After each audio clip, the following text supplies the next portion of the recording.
Hello, everyone, and welcome. So starting off with the agenda, looking at what we're going to talk about, we'll start with just quick introductions. I think most people here know who I am, but I'll quickly cover that. And then we'll talk about the process. So starting with what upstreaming is and what the workflow normally looks like, and then get into the benefits of doing upstream first. So rather than develop the code in your own lagging branch and then try to upstream it, to design originally for upstream and then pull it into your product once it is complete, and why there are many advantages to that. And we'll follow that with some examples of where that's successful and also some anti-patterns that we've seen that you would not want to follow. And then we'll talk more about Klara's joint development model, where we build code and applications and features and how to make that more successful. And then into the conclusions. So, hi, I'm Allan Jude. I'm the CTO and co-founder of Klara. I've been a FreeBSD user for over 20 years now, and been a committer for a decade, and served on the core team for 2 terms before I recovered my sanity. Also work on OpenZFS as a project, and wrote 2 books about ZFS with Michael W. Lucas. And have been working at Klara doing basically FreeBSD and ZFS development for quite a while now. So into upstreaming. So quickly cover what is upstreaming, what the process looks like, and some of the challenges specific to open source when trying to deal with upstreaming.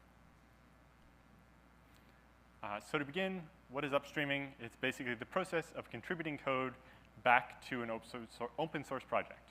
So normally code flows from the open source project into your product or your branch or whatever you're building, but you can reverse that flow and send code back up, and that's called upstreaming. And those contributions lessen the reintegration cost and burden when you go to update to the next version of the open source project. So the more code you can send back up, the less you have to merge every time you're pulling the changes from upstream back into your branch. And once contributed, the changes become part of mainline, and that maintenance is now shared by the entire community rather than always being on you. When the features are used by the community, they tend to also get active development and extension that makes the additional value. It's the value proposition of open source isn't just that you're giving the code away, it's that other people will use it, find and fix problems, and add features that will make the code more valuable collectively for everyone. And this form of upstreaming is how the majority of new major features actually get into FreeBSD and a lot of other open source projects. And by contributing, especially non-IP features, it lessens your burden next time you have to update. So the process of upstreaming basically involves refining your patch and getting it ready to go upstream. So that means it has to have sufficient documentation for people to be able to make use of the code and the justification to explain it to the reviewers. But it also has to be it has to be generally useful to other people, right? You don't want to upstream code that's specific to your appliance and not useful to anyone else, because that's just throwing code over the wall and hoping somebody else will maintain it. But when you can generalize the feature and it'll be useful to other people, then that makes a positive contribution to the community. And so oftentimes, part of the problem with that is that you have to extend the feature to be generally useful. And it means a bit of extra work over, this is good enough for our use case. Then you submit the patch for review, and other upstream contributors then review it and provide feedback. You have to ensure it has the right amount of documentation and tests, so that this code isn't going to break other things, but also to make sure that as other people are upstreaming other things and making contributions, that it's not going to break your feature silently in a way that nobody's going to notice because it's specific to your use case. And then finally, after all the review, the changes get integrated upstream and become part of mainline FreeBSD, and that means it's now not only your problem. It's still your problem, but it's not only your problem. And that's the upstreaming process. So getting into some of the challenges, the first one is expertise availability. Upstreaming requires knowledge of all of the kind of surface area that your patch is going to touch in FreeBSD. And if your developer team is not that familiar with FreeBSD, they work on your product rather than FreeBSD normally, that can be a challenge for them. And within your team, there might not be somebody that's familiar with this kind of unrelated part of FreeBSD that has touching surface area with the code you're changing. Timelines can also be very difficult. Because you're submitting code to the community for review, and how long it will take them to get around to reviewing it or when they'll be able to do that is kind of stochastic and unpredictable. It makes it very difficult for your team to plan when they're going to do the first round of review feedback and when they're going to address the next round and when they're actually going to be able to land this. And it can cause a lot of waterfall effects in your timeline for getting code upstream. And there's some things we can talk about on how to try to address some of those issues. And lastly is advocacy. If you want this feature to be successful as it gets upstreamed, you have to get people excited about it, or at least have them understand what this feature is going to do and how they might be able to use it as well.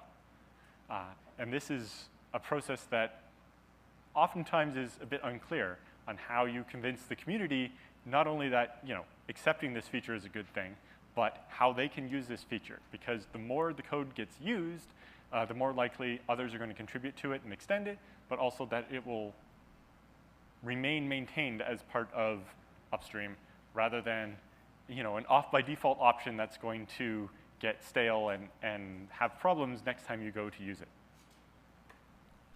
So knowing the ins and outs of the community and being able to navigate that process is an expertise that our company provides. And the unpredictable timelines is really one of the toughest parts. And we'll talk about how we can try to address that later. So on to the meat of what we're talking about today, and that is the upstream first mentality, what that means, and why it tends to work better. So the first part is to design the functionality such that it's meant for upstream. So when we're designing it, it's not just this is going to do this one specific thing that our product needs, but to generalize from the beginning, to make sure that this is going to be useful to everyone without having to go back and try to shoehorn the generality in after you've already developed it. So getting it right the first time, making sure that it's going to fit with upstream by design from the beginning rather than build it for our use case and then try to shoehorn in the generalization at the end, which always takes more time and comes at a very inconvenient phase of the project. So that means engaging with the community early and looking at what they think will be most useful about it and how to get the most out of the functionality and building the generalization and the bits that will make sense for the community in the original design, probably before we're even doing development, rather than trying to shoehorn that in at the end. And then during development, continuing to get that feedback, especially as decisions have to be re-examined based on development workflows, and making sure to continue to follow upstream's coding practices and style guidelines so that that's, again, less churn when it's going through the code review. And we want to make sure that we're following up with everything. So that's, once this is merged upstream, there should be a plan in place to continue to maintain it. We don't want to just throw code over the fence and then disappear, because that's just a recipe for it to rot and eventually be removed or just deprecated. You want to continue to go through the review, get it upstream, and then maintaining it, providing that stewardship. Because oftentimes, if you built this feature, you're going to be the subject matter experts for it. And the fact that it's going to require that maintenance means that while the community is going to help, they might specifically need your subject matter expertise. But why is the big question. And the main reasons why upstream first works so well is because we start from the beginning. So rather than building the feature for ourselves and then trying to make it work for upstream, design it from the beginning to go into head and then be pulled into the product. And this means that we're designing it upstream first, and that provides a forcing function for the quality of the code, right? This isn't going to be good enough for us, and this is kind of ugly, but nobody's going to see it. It is, we're going to do it right, and we're going to follow the upstream coding practices and style so that it will be the complete feature that's what we need plus what will make it useful to everyone, and that's what we're designing, and then we'll pull it in to us. It also helps with the timelines because we know this has got to go in upstream before we're going to start using it, and that coalesces timelines around what that process is going to be. So you want to make sure you're developing on the next version as well. This solves one of the biggest problems with developing from open source is the tendency to start with the version we're using now, which is X years old compared to upstream. Right? It's always easier to bring the code back to an older version to add to the product than to try to catch up to all the things that have changed upstream in the meantime. And so by targeting the cutting edge version of FreeBSD first and then bringing it back, you create a lot less work and you ensure that your design constraints are the final constraints rather than get it working for us and then we'll worry about trying to upstream it at the end. And this results in usually much higher quality code because it's been designed from the beginning to meet those requirements, but also we've not had to shift partway through or shoehorn in the generality at the end. And when it's bolted on, it's usually pretty obvious that that's what happened, and it's just much less satisfying and tends to cause more maintenance burden in the future. And once we do it this way, where we upstreamed it first and we're contrasting that against building it on our older local branch and then trying to upstream it, it's always much easier to pull it back in because when you're trying to push forward your branch to the newer FreeBSD, you need subject matter expertise on everything in FreeBSD that changed. Whereas when you're pulling your feature back, you're mostly concentrating the surface area you have to examine on what actually your feature is doing, and it's much more concentrated to your subject matter expertise. And it helps a lot with project sustainability. Because upstream contributions are going to be maintained by the community, but it's also how FreeBSD grows. And as we add features, that's going to attract more users for those features, and then those are how we get contributions, and that virtuous cycle is how FreeBSD continues to grow in both functionality, but also in the community. And so the biggest key is to avoid the good enough for our use case and build it for upstream first. We don't want, it'll work for now, and then we'll try to figure it out later. And so the forcing function of knowing this is going upstream from the beginning really helps eliminate some of those internal pressures on just get it working.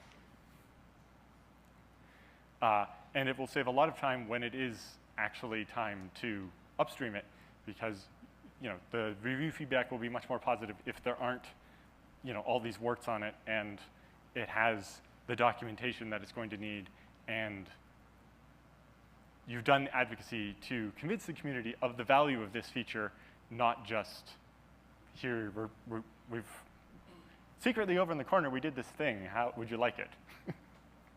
And so it's much easier that way.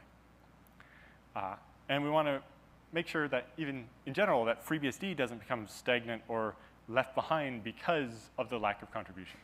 And so by continuing these contributions and using that to attract new users and new contributors, we continue to build out the FreeBSD community. So now the fun part, story time. So going to talk about two examples that are outside of FreeBSD, but they really show the value of upstream first and the pitfalls of not doing that. So the first story actually comes from Meta, or Facebook, and the Open BMC project. So interesting backstory there. When Facebook first started building, they built something called Open BMC, and it's not the Open BMC that is up on GitHub. It turns out around the same time, both Facebook and IBM decided there should be an open source baseboard management controller, and they each start building their own.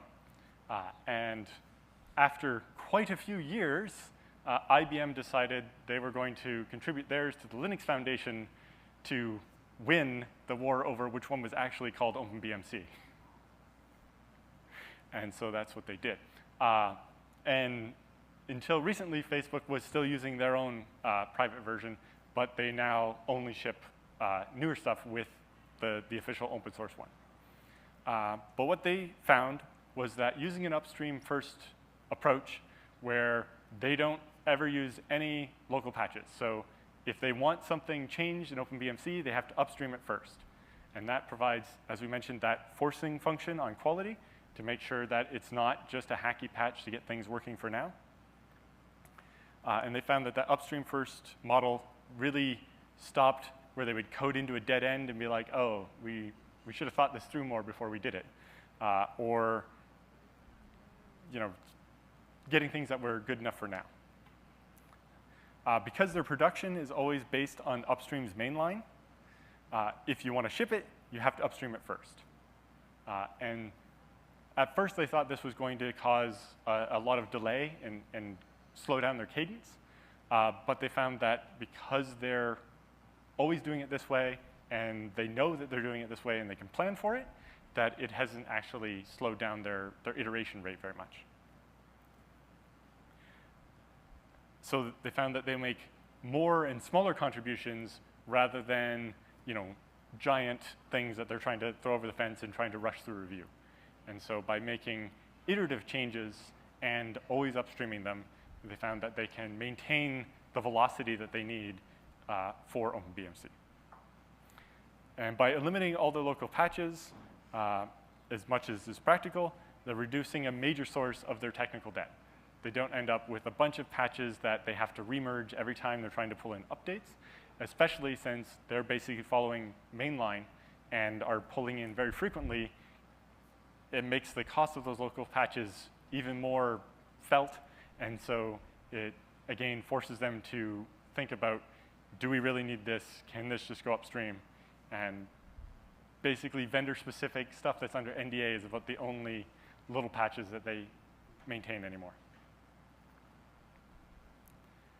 And by eliminating that technical debt and enabling fast iteration, they found that the upstream first model improved the quality of what they delivered, the frequency with which they could deliver it, and the delta they had from upstream, right? They were never missing features or fixes from upstream because they were held back by having all this technical debt of local patches they'd have to rebase if they wanted to update.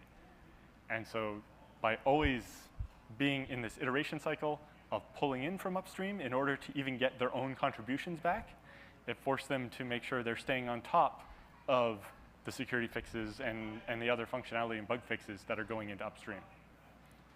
So in an effort to continue to have a very short cycle on how quickly they pull in fixes for CVEs and so on, they found that this rapid iteration with upstream first actually enabled them to have better metrics on keeping up with CVEs and making sure that they're getting all the latest fixes and that they're not holding themselves back with technical debt. And now the counter example. So this one's from my own experience even. We had a customer request a feature be developed for the, at the time, out-of-date ZFS on Linux 0.7 branch for an existing shipping product.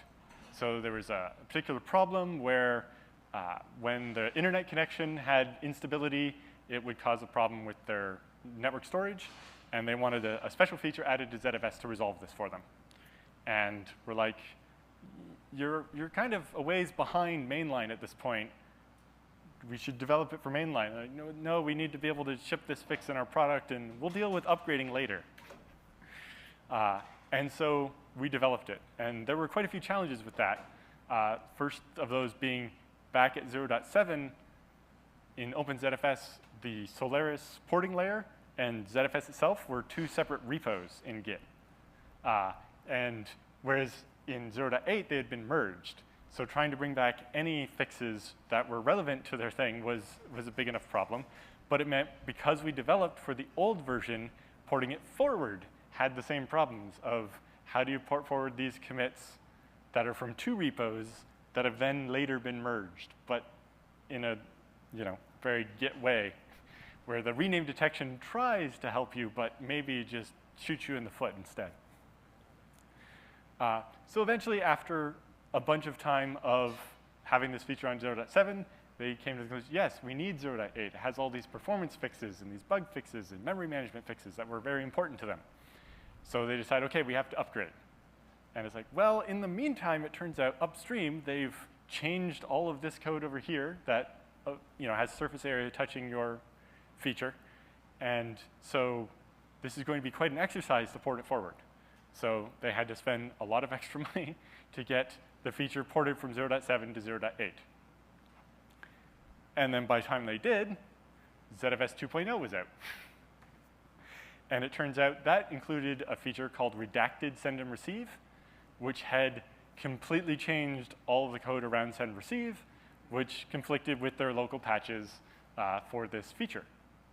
And so they had to do all of that work over again, because basically the API had completely changed, and one file had been split into 3, and nothing looked the same, and there were new callbacks, and there was a lot of churn. And so in the end, they rewrote this feature practically 4 times in order to finally be convinced that, oh, yeah, we should have, A, should have upstreamed this from the beginning, and B, it would have made a lot more sense to develop it for the main branch and then pull it into our product rather than continue to have to rebase it forward each time, because the amount of change happening upstream, the velocity there is faster than ours, and we're never going to be able to keep up.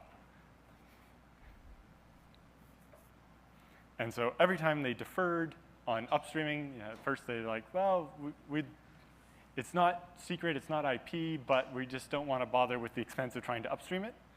But after learning the lesson the hard way 4 times, they finally decided, yes, OK, we'll upstream it, and then we won't have this problem all the time.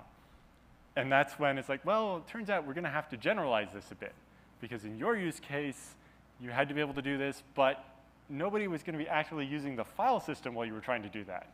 But upstream, there's going to be, it turns out on Linux, there's no real concept of a forced unmount like you have on FreeBSD. So if somebody has a file open, you just can't unmount the file system. You can do some evil where you kind of always return like an XIO or something, but you can't truly force unmount. It's getting a bit better in newer kernels, but it's really just not there in a way that you can rely on in ZFS, where you have to work across kernels from 3.6 to 6.6. And it turned out the generalization was a much bigger lift than they expected, but again, something that if they had designed it for upstream first, they wouldn't have run into that problem, because they would have had normal coverage on what happens if a user is actually using the file system while we're trying to perform this operation caused by the internet connection going flaky. And so every time they deferred upstreaming, they basically increased their technical debt. And the interest rate on technical debt is quite high. And you might have seen on the news that interest rates are not coming down anytime soon. So this is an anti-pattern where you don't want to get to fall into this trap of, oh, we'll upstream it later, or let's just get it working on the version that we're shipping now. In all those cases, building it for mainline of upstream and landing it there with the generalizations and the documentation and the community buy-in will always be less expensive than trying to do all of that after the fact, outside of the plan and outside of the budget. So that brings us to the joint development model, what Klara does and how we can help with this process. So we design and build custom software and operating system components that you define, but we help you refine the design to include things like that generalization. What's the community going to want this to be able to do in order to get it accepted upstream? And we have a lot of experience with working in customer IP. So if in your private branch, you have some code that you're not going to upstream, right? This is our IP. But how can we extract the bits that aren't IP and get those upstream so that we have less maintenance in the future, right? Where we have less technical debt every time we're trying to pull in from the main branch, especially if we're going to try to get all the way to the main branch and stay there, and we're going to be doing this constantly. We really want to get that technical debt down, right? Most vendors have learned that just pull in newer FreeBSD every 5 or 10 years is not the right way to go. That getting caught up and staying caught up is the only way to avoid all of the nightmares and all of the pain that, almost all of us, I think, in the room have experienced at some point trying to deal with that. And the other thing is some vendors don't have much of a relationship with the community and don't know what to expect and how to interact.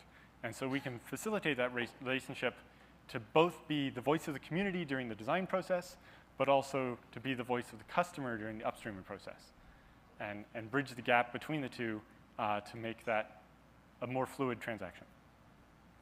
And we've developed processes around this upstream first mentality to make them more successful and to make sure that your project is successful and lands in upstream and gets pulled back into your product and gets shipped.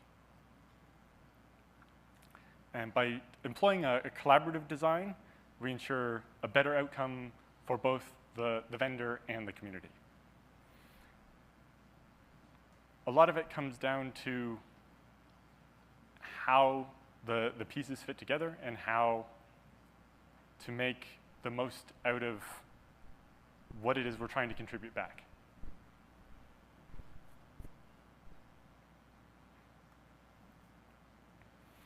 So the joint development model is actually based on something more from the embedded space, where oftentimes a company that's trying to buy some embedded hardware will collaborate with the vendor to kind of co-develop a specific feature to make that hardware fit for purpose for what the purchaser of the hardware is trying to do with it. But we've adapted that to the kind of operating system and file system model. So the vendor that's trying to build a product or whatever will define their requirements and their constraints, and then we can work with them to turn that into a design that will meet the community's requirements for upstreaming, and to build a statement of work around that to cover the actual design of the feature, then the generalization and extension of that, and then what the upstreaming process will actually look like with that, and even the backporting to whatever branch point the vendor's using to make sure that they'll be able to ship this in their product after the upstreaming process. One of the main advantages of this joint development model is it allows the team at the vendor to continue to focus on building the vendor's product and not necessarily on FreeBSD, and lets our team that's more familiar with FreeBSD be able to do that, because they'll be able to do it more quickly and have better interactions with the community during the upstreaming process. And then Klara will develop and upstream that feature and help it get integrated back into the product and provide the aftercare for that as well. So after it's been upstreamed and we backported it, there's always some niggles with integration where unexpected side effects or things touch this or whatever, and the continuity provided there by working with a vendor rather than just trying to go it alone with the community increases the value of what Klara provides there. And importantly, the feature gets delivered for both upstream and the vendor. The product of the vendor is enhanced, and the community continues to be sustained by having more contributions, more growth, more documentation, more advocacy, and attracting more talent to the project. So in the end, you tell us what you want, and we tell you how we can make it happen. And we avoid distracting your own developers from your product and making them, try to deal with all the intricacies of FreeBSD. Sorry. And you get the benefit of Klara's team that has a lot of experience with FreeBSD and the relationships we've built by collaborating on code reviews. Kind of, I'll review your code, so you'll review mine, and that can really accelerate the timeline around getting stuff reviewed and getting it landed. And continuing, Klara will also help push the vendor to make sure that the required levels of new tests are added and that the documentation is there so that the feature is useful to everyone. It's not just, thank you, vendor, for the block of code. That was very nice, but there's, all the bits that go around it that make it more valuable as well. And from the vendor side, there's a lot of advantage there as well. The fact that we're going to design it right the first time. Right? It's going to go for upstream with the generalization, not just what we needed, and then we had to, glue on the extra bits to make it acceptable for upstream. We emphasize the importance of building software correctly right from the outset, rather than having to go back and fix things and add things after the fact. This turns out to be much easier on the project timelines and the budget because we work to foresee what we're going to have to do in order to generalize it, rather than be surprised by that during the review process, that, oh, this has to also be able to do this common use case, and now we need to go and alter the design at the end of the development process. And as we saw with the meta example, it can improve the time to market between when we decide we need this feature and when that feature ships in FreeBSD and can ship in your product. By not distracting the vendor's team from the vendor's product, it continues to iterate while the FreeBSD piece is handled by Klara, and means that in the end, both the product features and the OS features are available for product shipping time instead of later.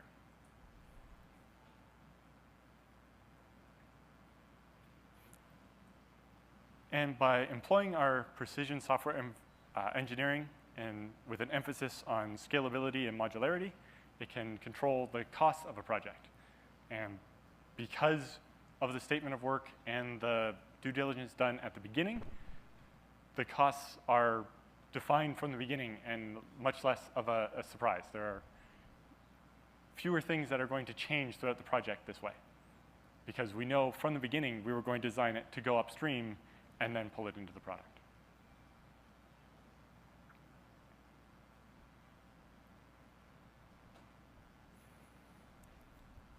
So maybe take a few minutes to talk about some of the things we've successfully landed in FreeBSD to show how this process has worked successfully. We built the KVM clock paravirtualization driver.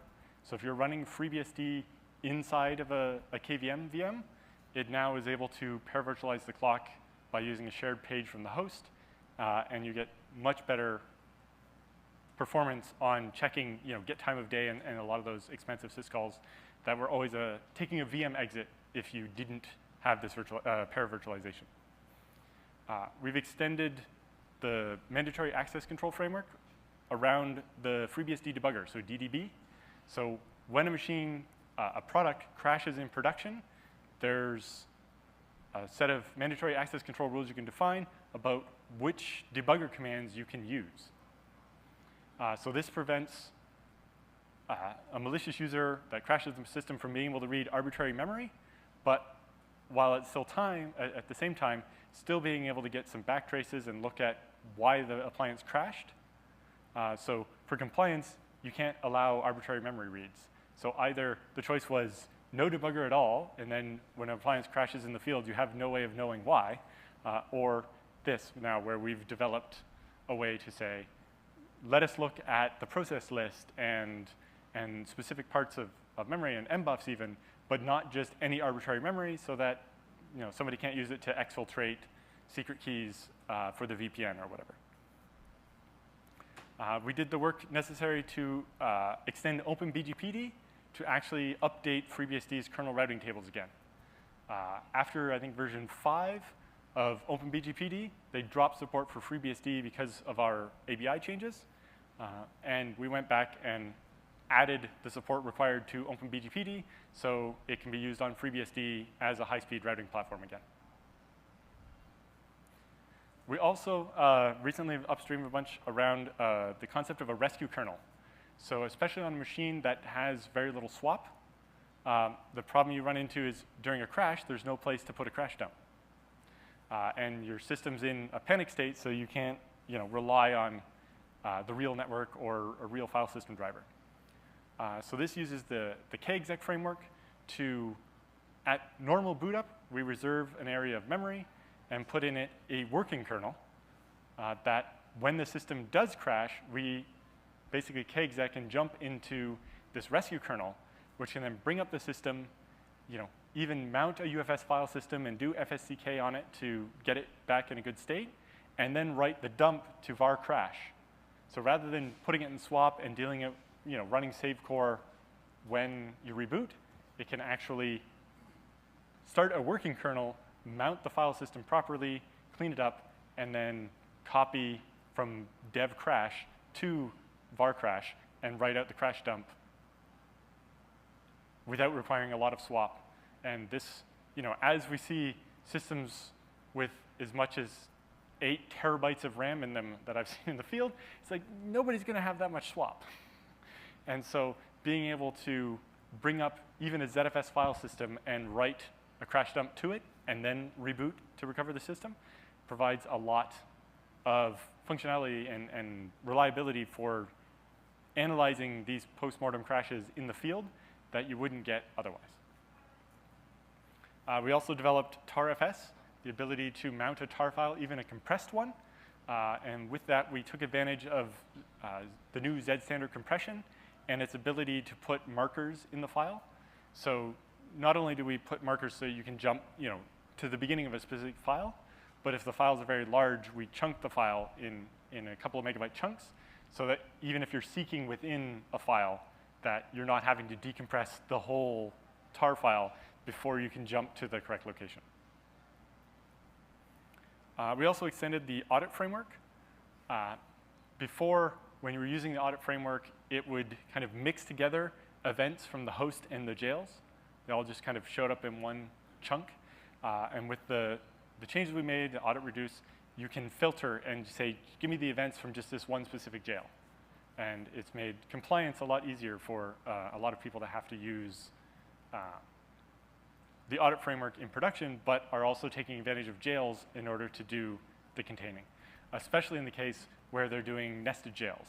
There's an outer jail that has certain access, like a VNet, and an inner jail that doesn't have VNet. And being able to filter out the logs of the second inside jail over here and the second inside jail in another jail, being able to separate those entries made a big difference to their production use case. We've also done a lot of work closer to the embedded side, including adding the original AES GCM crypto acceleration for ARM v8, which made a very big difference in performance there. Without it, an 80-core Ampere machine could do maybe 40 gigabits a second, and after it could do 400 gigabits a second. And towards the same part, adding the PMC drivers for the memory controller and the mesh controller on the Ampere Ultra, so you could monitor things like the memory bandwidth to know what was slowing down those KTLS transactions. And just generally making a bunch of improvements to KTLS so that we were doing fewer mem copies and fewer shifting of things around. We've also recently been extending all the sanitizers, so KASAN and KMSAN, to apply to ARM v8 as well. And so that we'll be able to have all the sanitizer tools not only on x86. And we added support for non-transparent superpages, so basically explicitly requesting things like 1 gigabyte superpage for things like DBDK, replacing their kind of evil config malloc kernel module that you were required to use otherwise. Okay. I'm ready for questions.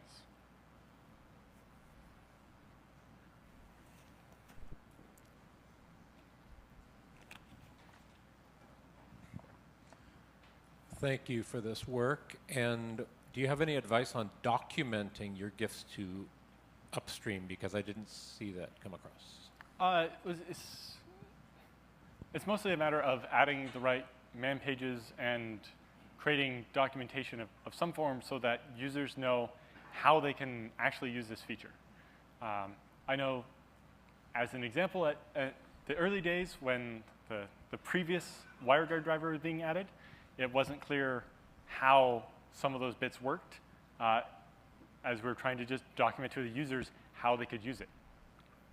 And there are just so many features in FreeBSD where the documentation is rather terse, and trying to make sure that as we add new features, the documentation for those is less terse and that there's more there. But the biggest problem with documentation is always the curse of knowledge. By the time we've developed it, we know how it works, and we're not always the best people to write the documentation about it because we know it from the inside and the outside. And so sometimes that is a matter of engaging with the community, finding a user who is interested in this feature and is going to be an early adopter of it, and leveraging them to help create that initial documentation so that it's clear to everyone how that works. But another big part of that is the advocacy, right? We need to generate the new users that are going to be the early adopters of this feature and are going to help find the bugs, but also generate more of the documentation, especially the informal documentation, right? The blog posts about how I started using this new feature and the ways I integrated it with things that the original authors didn't think of. And that's, again, a place where we try to provide extra outlets, whether it's BSD Now or articles on websites or helping people generate more buzz on their own blog or whatever.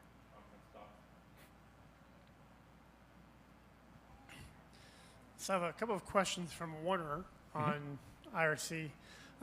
His first question is, well, he kind of assumes one that I'll fold in. Do you have developers at Klara that aren't already committers? And do you have like a process in place or thoughts or plans about maturing those developers into becoming committers? Yes, we do have developers that are not FreeBSD committers yet. And a bunch of those are very excited about the prospect of becoming FreeBSD committers.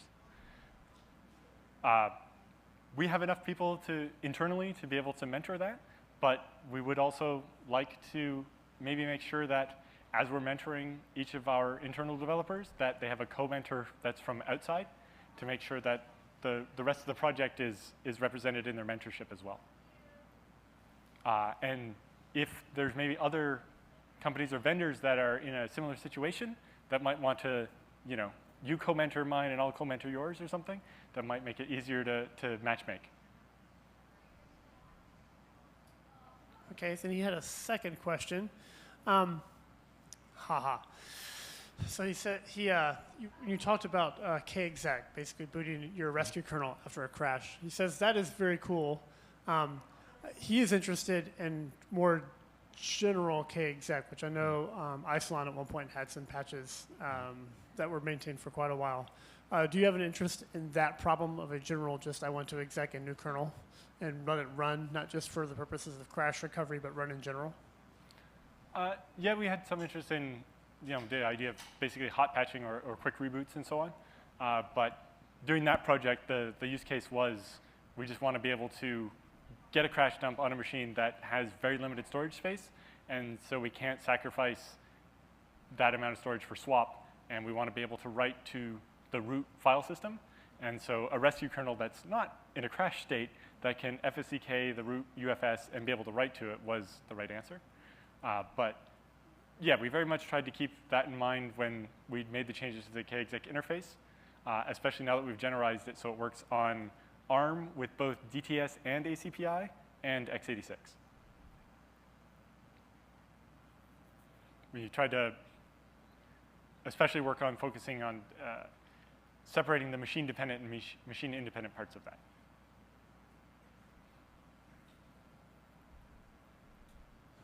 And I think, Ed, while the conversational IRC is going on while you're talking, because that's fun, there is a question about when will the KEXA be upstreamed? Most of it's already upstreamed. It is? Okay. The ARM version landed in 2021, I think. Okay. And yeah, everything that was on that list is already upstream.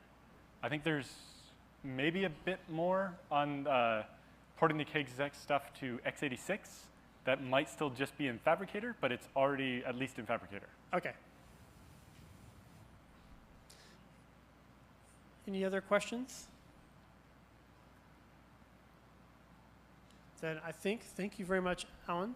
I think we're ready to break for lunch. We're only 5 minutes behind. So we will break for lunch, and we'll resume on time at 1:30 afterwards. All right, thank you all.